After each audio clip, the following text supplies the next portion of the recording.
خونی بادی بواسیر کا علاج۔ خونی بادی بواسیر موقع ان چیزوں کا علاج کیا ہے؟ پہلے تو ایک حسب روایت میری عادت ہے کہ میں ان چیزوں کے آپ کو اسباب بتاتا ہوں کہ اس کا سبب کیا ہے، کیوں بنا یہ بیماری آئی کیوں۔ دوسری بات یہ ہے کہ اس کی علامتیں اور اس کا علاج۔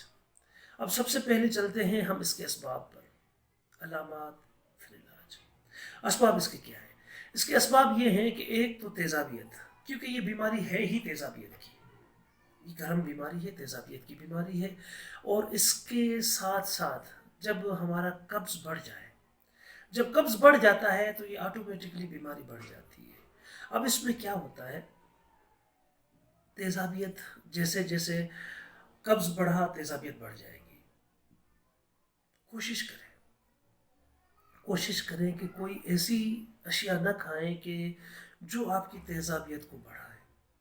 مثلاً کہ جیسے آپ باہر کا کھانا کھاتے ہیں، گھر کا کھانا چھوڑ دیتے ہیں، تو اس صورت میں لازمی سی بات ہے آپ کی تیزابیت بڑھے گی۔ دوسرا اس کے علاوہ تیز مرچی کھانا، تیز گرم مسالے کھانا، یہ اسباب بڑھا دیتے ہیں اس کے، یہ اسباب ہیں اس کے، کیونکہ یہ اس چیز بیماری کو بڑھا دیتے ہیں۔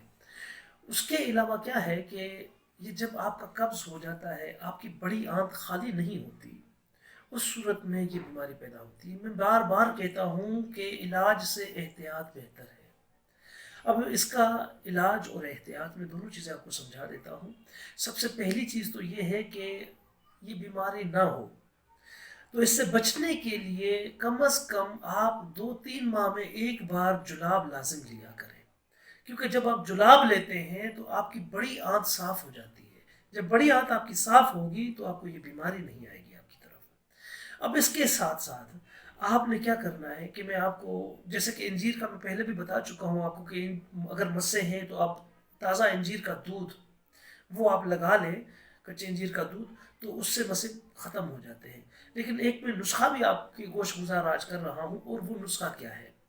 وہ نسخہ یہ ہے کہ اس میں کلمی شورا، یہ 4 چیزیں ہیں اس میں، یہ آپ نوٹ کر لیجئے۔ کلمی شورا ہے ایک تو، اس کے علاوہ ریٹھا، اور اس کے علاوہ گندھک آملہ سار، کلمی شورا، ریٹھا، گندھک آملہ سار، تارا میرا۔ اب یہ جو تارا میرا ہے، اس کو تارا میرا کو مختلف زبانوں میں مختلف نام سے پکارا جاتا ہے۔ اب جیسے کہ سندھی زبان ہے تو سندھی زبان میں اس کو جانبا کہتے ہیں تارا میرا کو۔ اور دوسرا اس کے علاوہ تارا میرا کا تیل نہیں لینا، تارا میرا لینا ہے۔ یہ اپن سارے سے بھی اگر آپ کہیں گے تارا میرا تو آپ کو تارا میرا دے گا۔ ریٹھا، اب ریٹھے کا آپ نے چھلکا استعمال کرنا ہے، اندر والی جو گولی ہے وہ استعمال نہیں کرنی۔ دوسرا اس کے علاوہ کلمی شورا اور گندھک آملہ سار۔ اب یہ گندھک آملہ سار کھانے والی گندھک ہوتی ہے جو کہ عام میڈیسن میں استعمال کی جاتی ہے، جیسے کہ ڈسپلن وغیرہ بنانے میں یہ گندھک استعمال ہوتی ہے۔ اب اس کو کرنا کیا ہے، کس طریقے سے اس کا علاج ہم کریں گے؟ یہ چاروں اشیاء آپ نے ہم وزن لینی ہے۔ ہم وزن لے کر آپ نے ان کو کوٹ لینا ہے، کوٹ کر، اور ان کو آپ، یہ ایک چیز یہاں پہ یہ بھی کلیئر کر دوں کہ یہ ہوتی ہے بہت زیادہ کڑوی دوا ہوتی ہے، بہت زیادہ کڑوی۔ اگر آپ 1000 گرام کی کیپسول لے کر آپ اس میں بھی ڈالنا چاہیں تو اس میں بھی آپ ڈال سکتے ہیں۔ 1000 والے کیپسول لینے ہیں آپ نے، خالی کیپسول آپ کو پنسال اسٹور سے بھی مل جائیں گے 1000 والے۔ تو یہ، لیکن یہ بنا کر نہیں رکھنے، یہ نہ ہو کہ آپ چاہیں کہ میں ایک ہی بار بنا کر رکھ دوں اور اس کو میں بار بار استعمال کرتا رہوں، تو ایسا کبھی بھی نہیں ہوگا۔ اس کی وجہ یہ ہوتی ہے کیونکہ جو اس میں گندھک آملہ سار ہے یہ اس کو پھاڑ دے گی، ختم کر دے گی۔ تو اس لیے اس کو آپ نے تازہ بنانا ہے، تازہ کھانا ہے۔ اب اگر آپ کیپسول نہیں لیتے، آپ کچا ایسے کھانا چاہتے ہیں تو آدھا چائے کا چمچ صبح نہار منہ، آدھا چائے کا چمچ صبح نہار منہ، اور آدھا چائے کا چمچ شام کو خالی پیٹ پانی کے ساتھ آپ یہ استعمال کریں انشاءاللہ۔ یہ تو پہلی بات تو یہ ہے کہ یہ 2-3 خوراکیں اگر آپ استعمال کریں گے تو 2-3 خوراکوں میں ہی آپ کی تکلیف ختم ہو جائے گی۔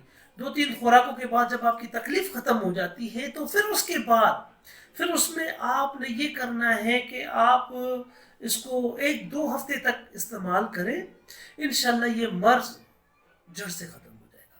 اچھا، اس میں پرہیز کا جو میں نے بتایا ہے آپ کو کہ پرہیز میں آپ نے گرم اشیاء، گرم مسالہ، تیز جو چیزیں ہیں کھانے والی وہ آپ نے بند کر دینی ہے، ٹھنڈی چیزیں زیادہ استعمال کرنی ہے اور چکنائی سے پرہیز رکھنا ہے انشاءاللہ. اچھا، گرم توے پہ تلی ہوئی چیز بھی یہ بالکل ممنوع ہے آپ کے لیے.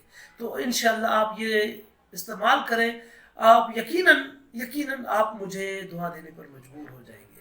اور میری ایک گزارش ہے کہ مجھ حقیر و فقیر کو اپنی خاص دعاؤں میں ضرور یاد رکھا کیجیے.